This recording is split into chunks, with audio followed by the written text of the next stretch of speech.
I'm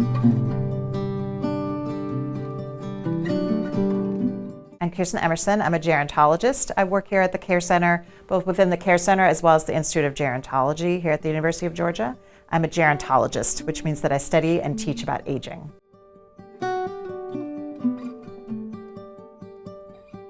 One of the wonderful things about working in academia is that it's different every day. One of the things that I get to do is my favorite thing to do is I teach undergraduate students about gerontology. So I teach 18 to 22-year-olds about getting older and what that might look like and to not be afraid of it. I also teach graduate courses, and then I coordinate our graduate and undergraduate programs here at the university. And then I do some research on the side because one of my interests is in loneliness in older adults, and so I have a research program on that as well.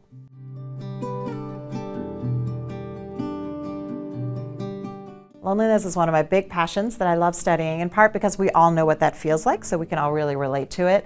But the reason I study is that chronic loneliness is actually quite a big problem for a lot of us. And that doesn't mean that one weekend I'm lonely because the grandkids came to visit and then they left and now I feel a little sad. But when I say chronic loneliness, I mean being lonely for years and not having your social needs met. So for some of us, we need a lot of social interaction, and some of us don't need quite so much.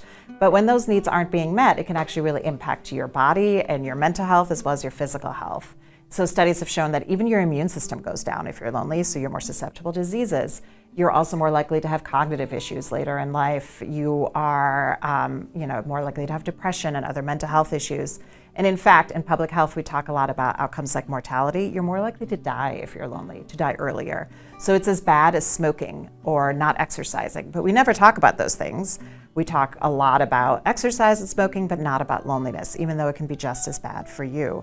And so for caregivers, we're often really concerned because they're often isolated and not getting their needs met as much as they would like. And so loneliness can be a real risk factor for people that are caregivers. And so we talk a lot about how to address that. Is it because you can't get someone to give respite care for the person you're caring for? Is it because you don't have transportation? What are the issues? And so for loneliness, really, I have to talk individually with each person to find out what the issue is and to try to help to address that.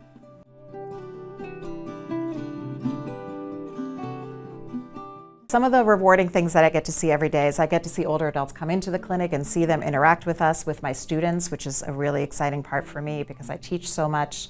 And then I also really love teaching and getting students to understand about a field that they might not know much about. So gerontology is a field that's pretty wide open in terms of what students can do, and teaching them about that is really rewarding, that there's so many options that you can do, and to show them that aging is not necessarily a bad thing. And it doesn't start at 25, which many of my students think. So that's really rewarding, is to kind of broaden the perspective that students might have, show them that there's a field out there they could be working in, and then to have them interact with older adults and really see that engagement and that fun that goes both ways for intergenerational interaction.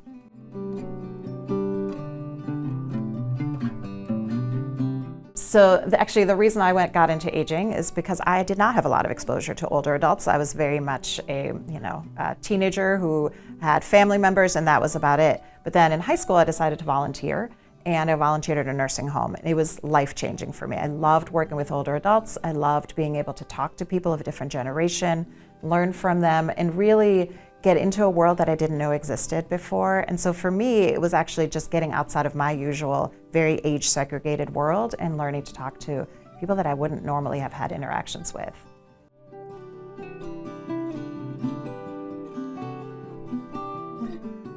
I think we've gotten a lot better at the words that we use. I think we used to be much more ageist in our language and even in our thinking. That isn't to say there isn't still ageism, there certainly is, but I think we've gotten more careful about the way we speak about aging and the way we even look at aging, and not a negative way, more in a positive opportunity way.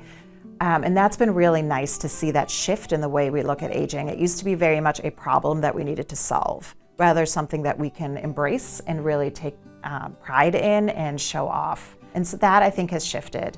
It's also, I want to say, in the media, we used to display aging in a very negative way, and I think that has gotten better. There are products now that are marketed towards older adults, and we're starting to embrace it a little bit more. Whereas I would say 10, 15 years ago, there was still a lot more ageism in our media, which I think has gotten better.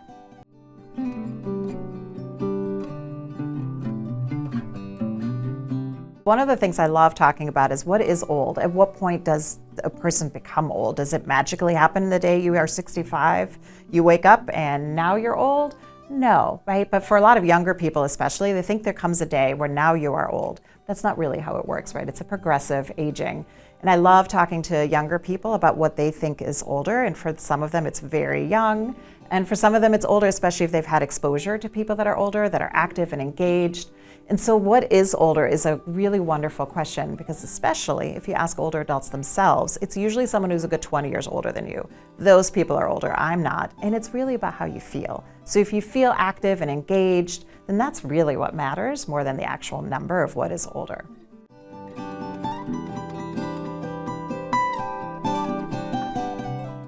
I really love talking to students and the first time explaining even what aging is and what gerontology is, and just getting them acclimated to it. In general, their reaction is not usually super positive at the beginning, and we work quite a bit to kind of work through that.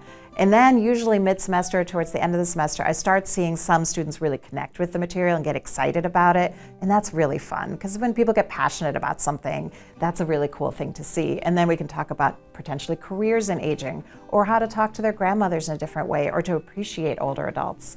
And it's really wonderful to see students kind of click at some point that this is a life subject. They can actually do something with it in a career, but also that their own personal life will be different if they really appreciate older adults more.